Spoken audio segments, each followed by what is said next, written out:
wakaanza kuchukua majengo na kuyaheshimu sana kana kwamba ndo kanisa. Usikie ambako hiyo roho ilitoka.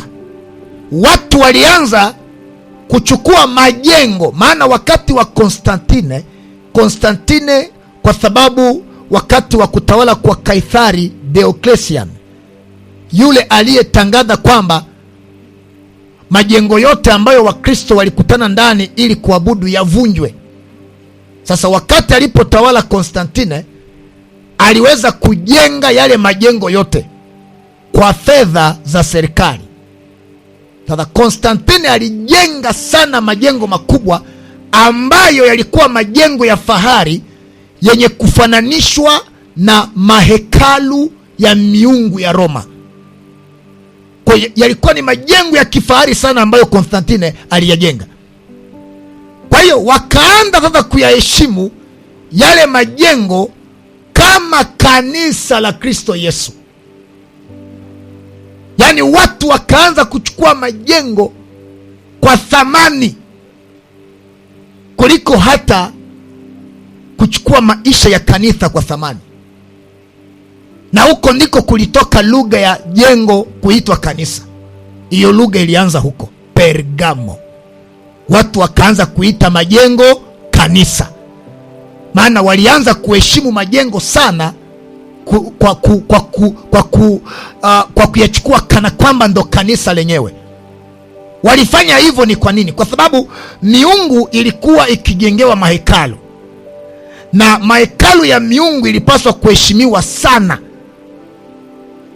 Na hivyo hiyo akili pia ilipoingia ndani ya kanisa, watu kwa giza wakaanza kuchukua majengo kana kwamba ndo kanisa na kuheshimu sana majengo kana kwamba ni kanisa. Kabla ya karne ya 4, Wakristo walikutana majumbani, mapangoni na sehemu za siri ili kuabudu. Lakini baada ya Konstantine kujenga majengo makubwa,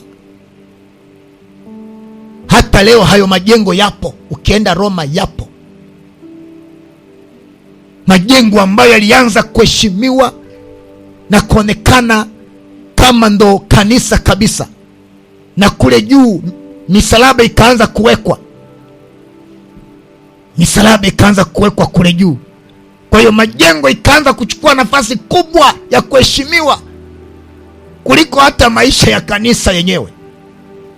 Kwa hiyo kila mtu aliyekuwa mle ndani akaanza kujisikia niko kanisani humu. Akitoka nje anajiona kana kwamba hayuko kanisani. Huko ndiko hiyo roho ilianzia, huko ndiko huo upotofu ulitokea. Ndio maana leo kuna watu ambao leo wanalichukua kanisa kana kwamba ni mjengo fulani. Kwa hiyo wanapoinua majengo makubwa, ndani yao wanakuwa na kiburi na moyo wa kujisifu kwamba sisi ndo tuna mjengo mkubwa Uvira, kwa hiyo sisi ndo kanisa kubwa. Wanapoongea kanisa kubwa, wanaangalia kile kimjengo walichojenga. Hiyo ni roho ya Pergamo. Sasa ukienda kuangalia ndani, wachawi ndo wako ndani, walevi, wazinzi, washerati,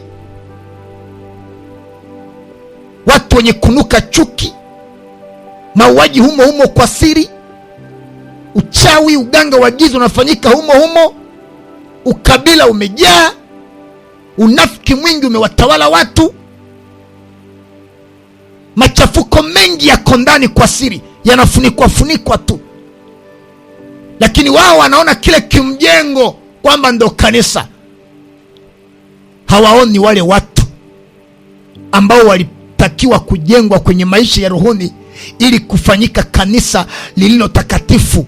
Maana hilo ndo kanisa litakalonyakuliwa, sio majengo. Tunaweka nguvu kujenga, lakini tunashindwa kujenga watu ambao ndo kanisa la kweli. Bwana Yesu asaidie sana. Amen. Kipindi cha kwanza na cha pili, kanisa lilitoa nguvu nyingi katika kuhubiri Injili na kumtukuza Yesu Kristo. Lakini leo nguvu nyingi katika makanisa mengi ni kujenga, badala ya kuhubiri injili na kumtukuza Kristo Yesu. Bwana Yesu saidie sana. Amen.